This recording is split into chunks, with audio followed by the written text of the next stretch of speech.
Ассаламу алейкум ва рахматуллахи ва баракатуху. Бүгінгі тақырып пайғамбарымызға салауат айту. Құран-ы Кәрімде Алла Тағала астағфирулла инналлаху ва малаикатаху юсаллуна алан наби я айюхаллазина аману саллу алейхи ва саллиму таслима. Садақаллахул азим. Расында Алла пайғамбарды рахымына бөледі, және періштелер пайғамбарға салауат айтады. Ей иман келтірген мүминдер, пайғамбарға салауат айтып, шын ықласымен сәлем жолдаңдар деді. Хадисте Абу Талха, Алла ол кісіден разы болсын, бір күні пайғамбарымыздың жүзінен қуанып тұрғанын байқап қалдық. Ва Алла елшісі, жүзіңізден қуанышты көріп тұрмыз дедік.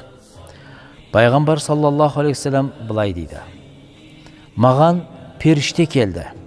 Ва Мұхаммед, Раббың үмбетіңнен саған бір салауат айтатын болса, мен оған 10 игі жақсылық жазамын деді.